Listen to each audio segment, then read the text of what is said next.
Assalamualaikum warahmatullahi wabarakatuh.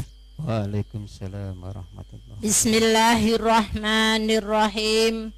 Alhamdulillahi rabbil alamin. Wabihi nasta'inu ala umuri dunya waddin. Wassalatu wassalamu ala ashrafil anbiya'i wal mursalin wa ala alihi wa sahbihi ajma'in. Rabbi srahli sadri wa yassirli amri wahlul 'uqdatam min lisani yafqahu qawli. Yang terhormat Ustadz Abu Bakar MPD selaku Kepala Sekolah SMP Salafiyah, yang terhormat Asatidz wal Ustadzat dan segenap staf SMP Salafiyah, dan anak-anakku yang saya sayangi yang berada di rumah masing-masing yang sedang mendengarkan Sanlat Ramadan online. Marilah kita memanjatkan puji syukur kehadirat Allah Subhanahu wa Ta'ala yang telah melimpahkan rahmat dan hidayahnya kepada kita semua, sehingga pada pagi hari ini kita dapat mengikuti kegiatan Sanlat Ramadan online. Salawat dan salam kami haturkan kepada junjungan kita Nabi besar Muhammad sallallahu alaihi wasallam. Allahumma sholli wa sallim alaihi. Dalam kegiatan Sanlat Ramadan online ini, saya akan menyampaikan sebuah materi yang berjudul Fadilah Membaca Al-Quran. Allah Subhanahu wa Ta'ala menurunkan Al-Quran kepada Nabi Muhammad sallallahu alaihi wasallam sebagai pedoman hidup untuk kita baca, kita amalkan apa yang ada dalam Al-Quran. Rasulullah sallallahu alaihi wasallam sebagai seorang teladan selalu membaca Al-Quran, dan juga beliau suka mendengarkan bacaan Al-Quran. Pernah, wahai Rasulullah, bagaimanakah saya disuruh membacakan Al-Quran, sedangkan Al-Quran diturunkan kepada engkau ya Rasulullah? Wahai Ibnu Mas'ud, saya ingin mendengarkan bacaan Al-Quran dari orang lain. Maka Ibnu Mas'ud membacakan surat An-Nisa hingga pada ayat Bismillahirrahmanirrahim. Fa kaifa idza ji'na min kulli ummatin bi syahidin wa ji'na bika ala haula'i syahida.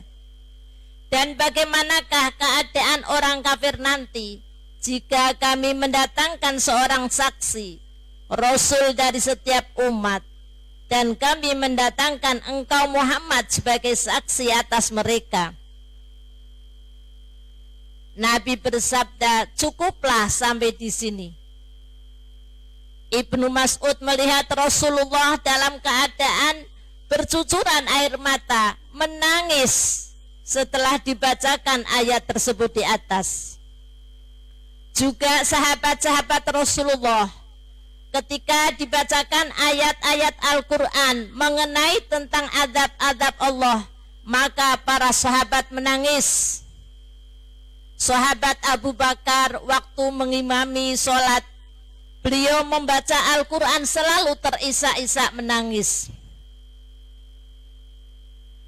Kemudian juga putri sahabat Abu Bakar yang bernama Asma binti Abu Bakar membaca Al-Quran dengan terisak-isak menangis.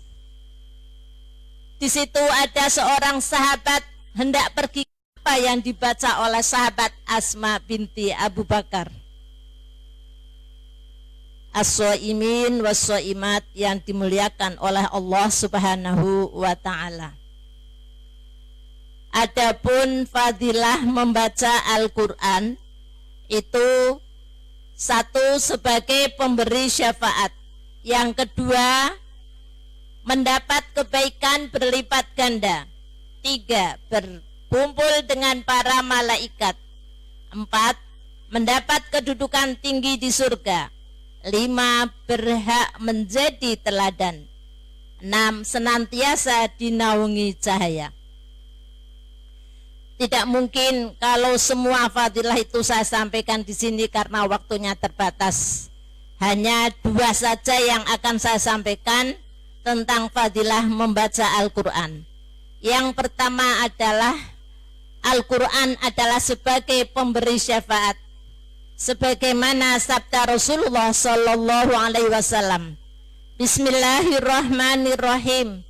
An Abi Umamah Al-Bahiliyu radhiyallahu anhu qala sami'tu Rasulullah sallallahu alaihi wasallam yaqul iqra'ul Qur'an fa innahu ya'ti yaumal qiyamah syafi'an li ashabihi, rawahu Muslim. Dari Abu Umamah Al-Bahili radhiyallahu an berkata, aku mendengar Rasulullah sallallahu alaihi wasallam bersabda, bacalah Al-Qur'an karena ia akan memberikan syafaat kepada sahabatnya.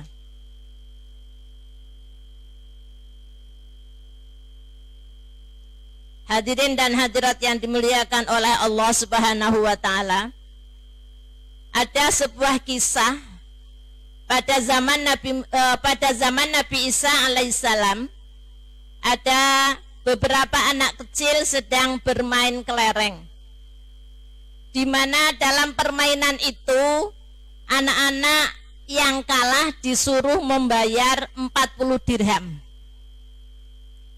Kebetulan ada seorang syekh yang ditugaskan oleh Nabi Musa untuk berdakwah.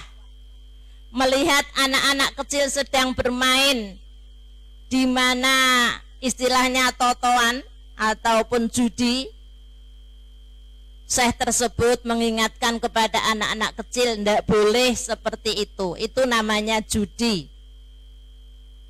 Semula syekh tersebut mengikuti permainan dalam permainan kelereng tersebut, dan alhamdulillah syekh tersebut selalu menang. Di antara anak-anak tersebut ada anak menteri. Kagum melihat syekh yang dalam permainan itu selalu menang. Kemudian anak tersebut mengajak kepada menteri untuk datang ke rumah menteri tersebut. Sang anak matur pada ayahnya, wahai ayah, ada seorang syekh yang alim ikut bermain kelereng selalu menang terus. Bolehkah saya panggil ke sini? Boleh, silahkan. Begitu syekh masuk ke rumah menteri, mengucapkan Bismillahirrahmanirrahim, La ilaha illallah Muhammadur Rasulullah. Seketika rumah menteri itu aman. Setan-setan pada lari. Yang biasanya rumah menteri itu dikerumuni, dikelilingi setan-setan.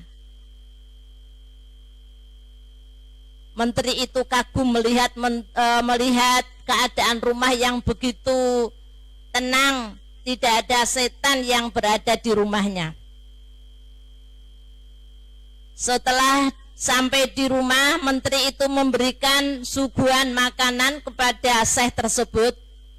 Syekh tersebut mengucapkan Bismillahirrahmanirrahim dan dilanjutkan membaca doa makan, Allahumma barik lana fima razaqtana wa qina adzabannar. Seketika setan itu lari, tidak mau ikut makan. Biasanya setannya itu makan sama menterinya bareng. Ini tidak ikut makan. Menteri itu gumun lagi.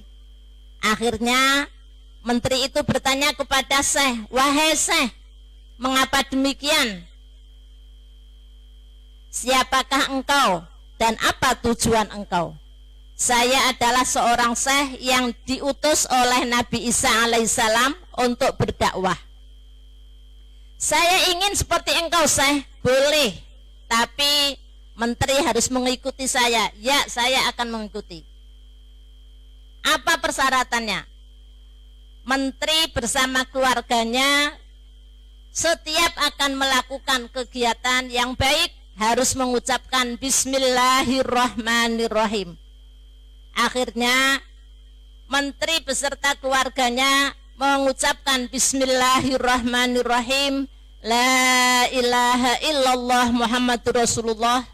Asyhadu an la ilaha illallah wa asyhadu anna Muhammadar Rasulullah. Alhamdulillah wa syukurillah, menteri beserta keluarganya telah masuk Islam. Subhanallah. Kemudian si menteri itu waktu datang ke istana melihat rajanya dalam keadaan sedih, yang sangat sedih. Menteri itu bertanya kepada rajanya, "Wahai raja, mengapa engkau hari ini wajahnya sangat-sangat sedih?" Kata raja tersebut, "Karena saya mendapatkan musibah besar. Kuda kesayanganku mati." "Wahai baginda raja, di rumahku ada Syekh. Mungkin beliau bisa menghidupkan kembali kuda raja yang sudah mati. Tolong panggilkan sekarang wahai menteri." Akhirnya menteri itu memanggilkan Syekh datang ke istana. Kata raja, "Wahai Syekh, bisakah engkau menghidupkan kuda saya yang sudah mati?" "Insya Allah, atas izin Allah." Tetapi raja harus mengikuti persyaratan saya. "Ya, saya akan mengikuti persyaratan Syekh. Kumpulkan rakyatmu semuanya di lapangan ini." Kemudian setelah rakyatnya berkumpul di lapangan, si raja suruh memegang kaki yang sudah mati itu satu, istrinya memegang kakinya satu lagi, salah satu anaknya untuk memegang kakinya satu lagi, dan perwakilan dari rakyatnya memegang kakinya satu. Dituntun oleh Syekh dengan mengucapkan Bismillahirrahmanirrahim. La ilaha illallah Muhammadur Rasulullah. Asyhadu an la ilaha illallah wa asyhadu anna Muhammadar Rasulullah. Alhamdulillah wa syukurillah, atas izin Allah maka kuda tersebut bisa hidup kembali. Alhamdulillah. Syekh berkata, "Wahai kuda, berdirilah engkau dan berjalanlah." Maka kuda itu berdiri dan bisa berjalan.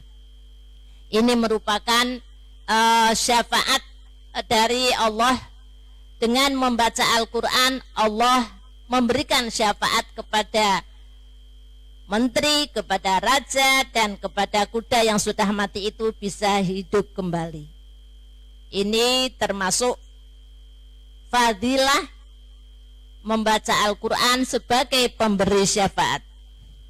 Kemudian yang kedua itu adalah mendapatkan pahala yang berlipat ganda.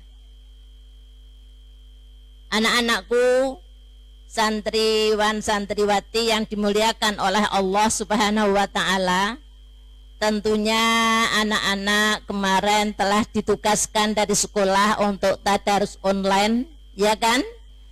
Membaca Al-Quran bersama-sama, tetapi dibaca di rumah masing-masing. Bisa hatam Al-Quran 1 bulan sekali.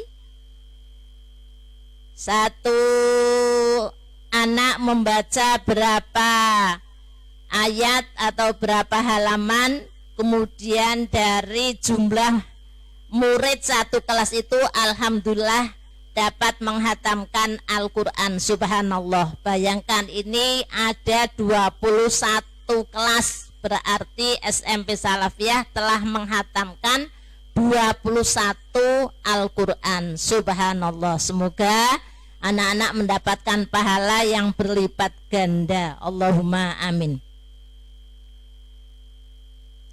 Anak-anak yang saya sayangi, Allah memberikan pahala kepada orang yang membaca Al-Quran, satu huruf itu akan dibalas oleh Allah 10 kebaikan.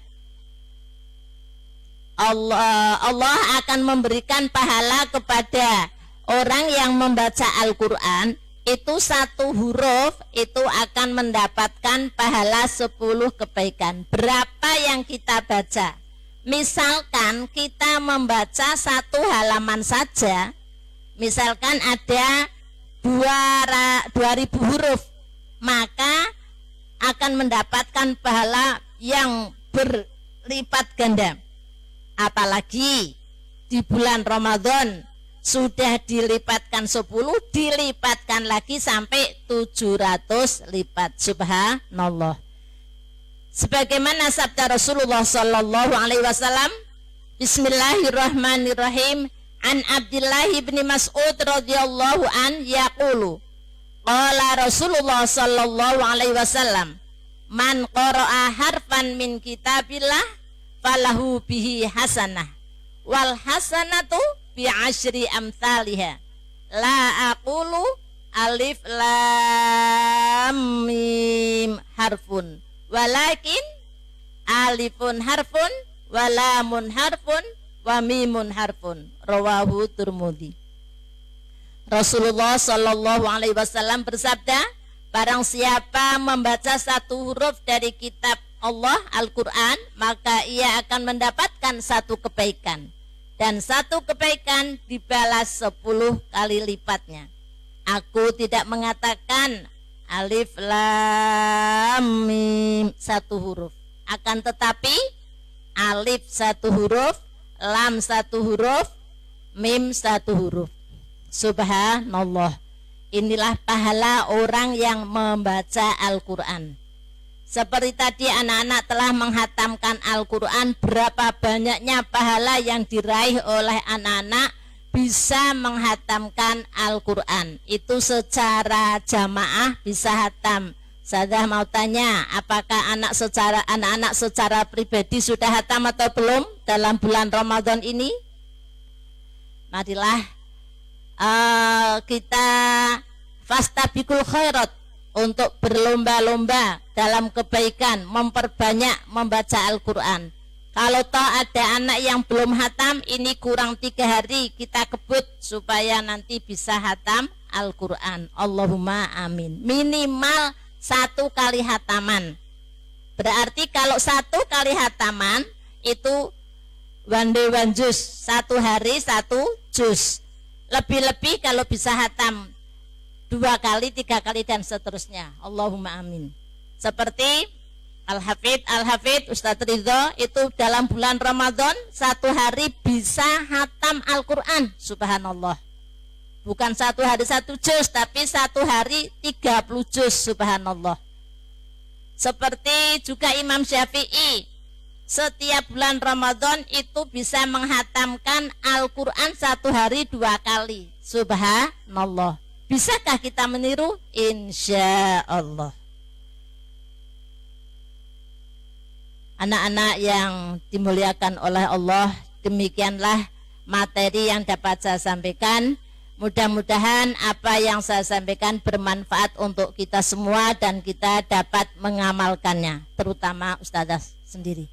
Apabila saya dalam menyampaikan ada tutur kata yang kurang berkenan di hati Ustadz, Ustazah dan anak-anak, saya mohon maaf. Wallahul muwafiq ila aqwamit thoriq. Wassalamualaikum warahmatullahi wabarakatuh. Waalaikumsalam warahmatullahi wabarakatuh. Terima kasih Ustazah Hajjah Mutiah Zaki, yang mana telah menerangkan luar biasa fadilah membaca Al-Quran. Al-Quran adalah kitab kita yang senantiasa setiap hari, setiap saat kita baca. Mungkin kita tahu bagaimana pentingnya membaca Al-Quran, tetapi setelah mendengarkan keterangan tadi, luar biasa. Siapa yang tidak ingin meroleh fadilah membaca Al-Quran? Anak-anakku, mudah-mudahan kita semua bisa meraih apa yang menjadi maksud kita terutama membaca Al-Quran dengan baik, dan mumpung ini masih bulan suci Ramadan, kita semua bisa menghatamkan beberapa hataman. Amin ya rabbal alamin. Untuk memasuki materi yang berikutnya,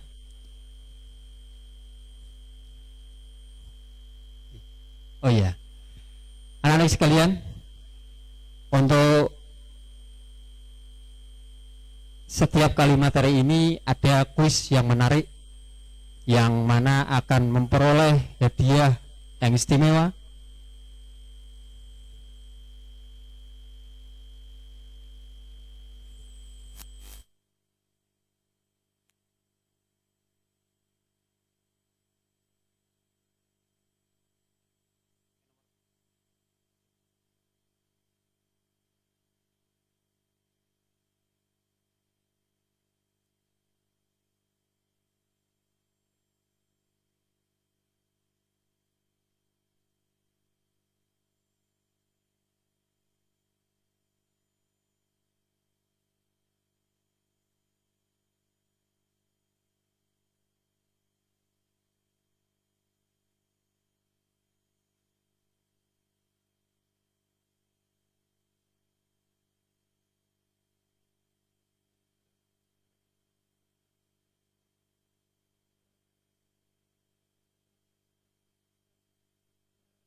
Bolehkah orang membaca Al-Quran tanpa berwudu?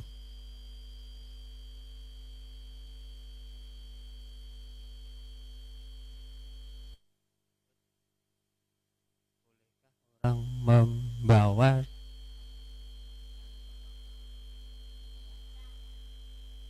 ini pertanyaannya membaca.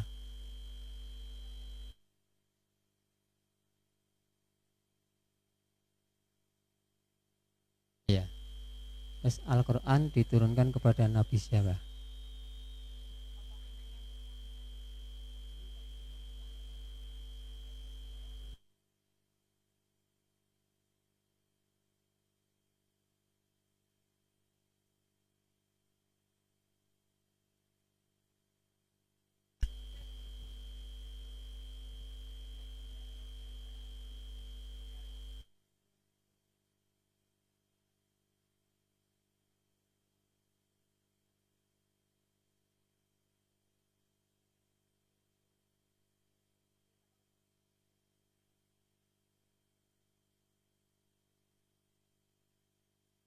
Terima kasih anak-anakku sekalian yang ada di rumah.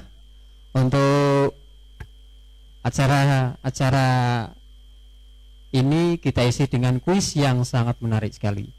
Silahkan kalian nanti setelah ada pertanyaan langsung dijawab, kirim ke nomornya Pak Fikri, dan hadiahnya sangat menarik sekali. Sudah siap? Siap? Oke, terima kasih. Untuk pertanyaan pertama akan dibacakan langsung oleh Ustazah Hajah Mutiah. Monggo Ustazah. Pertanyaan yang pertama, bolehkah orang membaca Al-Quran tanpa berwudu? Sekali lagi Ustazah. Sekali lagi, bolehkah orang membaca Al-Quran tanpa berwudu? Membaca. Siapa yang duluan cepat menjawab?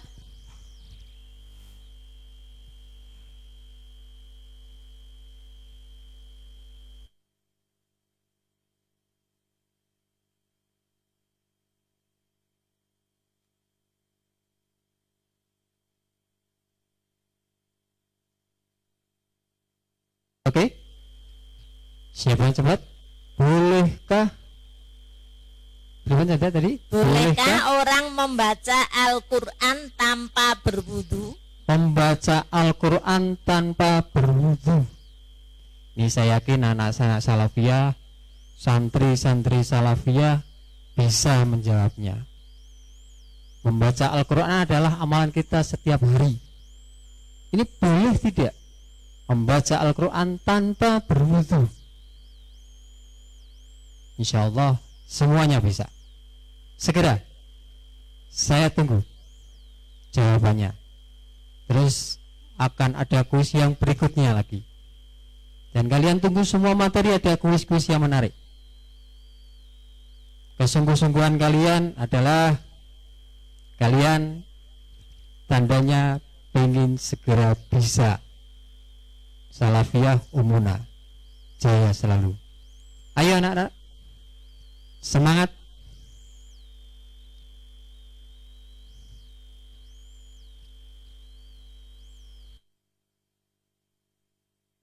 Yang tidur segera bangun. Tidak mandi, tidak apa-apa, yang penting langsung dijawab pertanyaannya.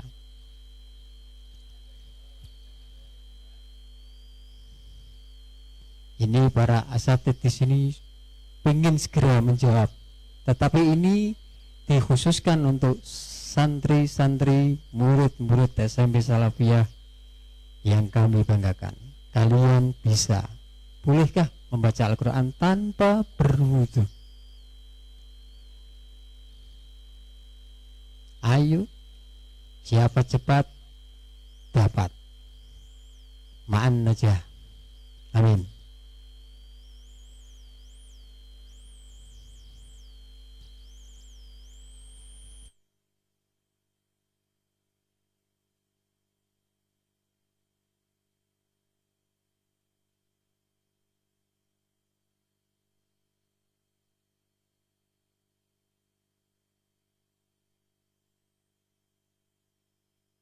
Ya anak-anak, siapa yang akan menjawab?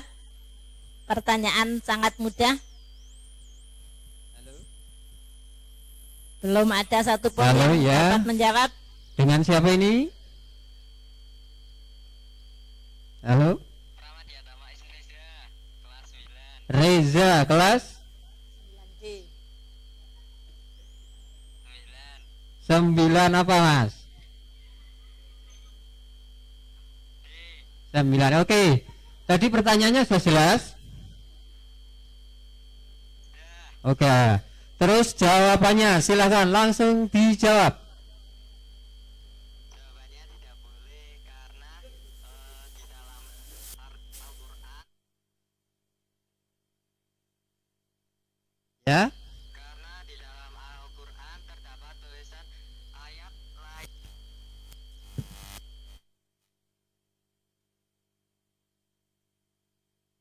Oke. Oke. Sudah. Jawabannya tadi yang benar bagaimana? Tadi sudah dijawab oleh Mas Reza.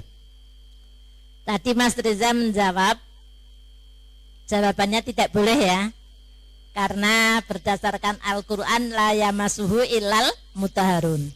Yang betul jawabannya boleh. Iya, boleh. Ya. Ini bukan membawa tapi membaca. Membaca. Kalau tadi jawaban dari Reza membawa. Ya. Makanya semua pertanyaan dipahami. Pertanyaan berikutnya nomor 2. Ya. Al-Quran diturunkan kepada Nabi siapa? Ini sangat mudah sekali. Ya. Sekali lagi. Siapa yang mau menjawab? Segera. Bisa Sekali diulang? lagi, Al-Quran diturunkan kepada Nabi siapa? Al-Quran diturunkan kepada Nabi siapa? Nabi kita banyak. Ini pertanyaannya, Al-Quran diturunkan kepada Nabi siapa? Siapa yang cepat? Segera dijawab.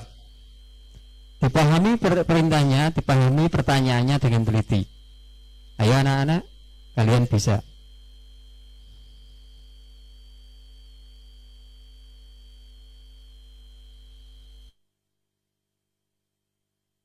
Oke, masuk. Oke, siap. Halo, dengan siapa? Siapa?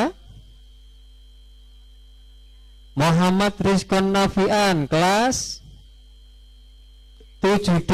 Pertanyaannya sudah jelas? Sudah. Terus dijawab. Nabi Muhammad. Sekali lagi.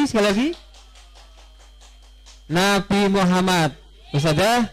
Ya, Jawabannya. betul. 100. Alhamdulillah, betul sekali. Terima kasih. Betul.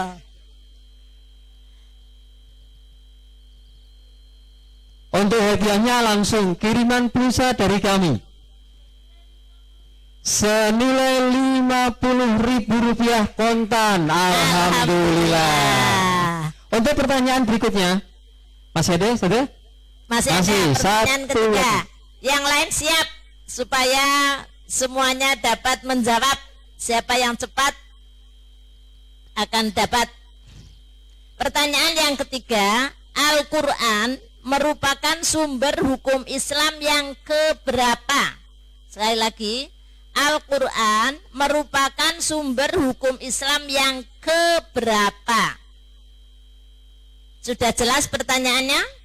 Sekali lagi. Silahkan jawab. Al-Quran merupakan sumber hukum Islam yang keberapa? Pertanyaan yang ketiga, silahkan dijawab. Oke, langsung banyak yang masuk. Halo, dari siapa? Waalaikumsalam.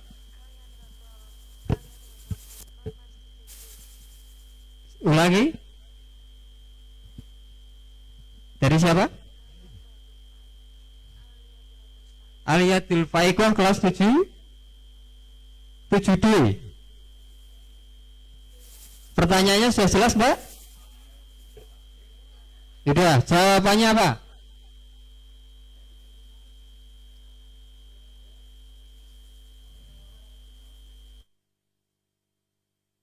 Nabi Muhammad. Oh, itu tadi pertanyaan yang kedua. Tadi pertanyaan kedua sudah dijawab dan hadiahnya sudah langsung tertransfer. Ini pertanyaan yang ketiga. Pertanyaan yang ketiga. Saya ulangi pertanyaan yang ketiga. Al-Quran merupakan sumber hukum Islam yang keberapa? Sumber hukum Islam yang keberapa? Sumber hukum Islam yang keberapa? Ini pertanyaannya. Kalau tadi Nabi Muhammad sudah terjawab, maaf. Oke, langsung masuk. Siap, bismillahirrahmanirrahim. Halo. Halo. Ya, dari siapa ini? Fitriati. Ya, kelas 9A. Tanyanya saya jelas, Mbak? Yang iya, yang nomor 3. Sumber yang keberapa? Sumber Islam yang pertama. Yang pertama. Oke. Monggo, sudah dijawab. Ya, alhamdulillah. Jawabannya betul. 100. Alhamdulillah, betul. Selamat untuk Mbak Fitriati kelas 9A. Langsung dapat hadiah pulsa Rp50.000.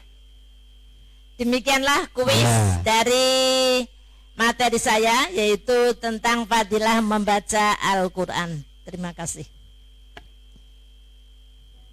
Oke, anak-anakku dan semua pemirsa yang mengikuti kami, terima kasih atas kerjasamanya.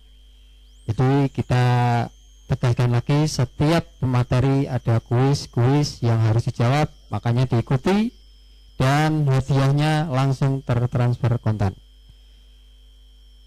Yang belum ikut silahkan segera ikut.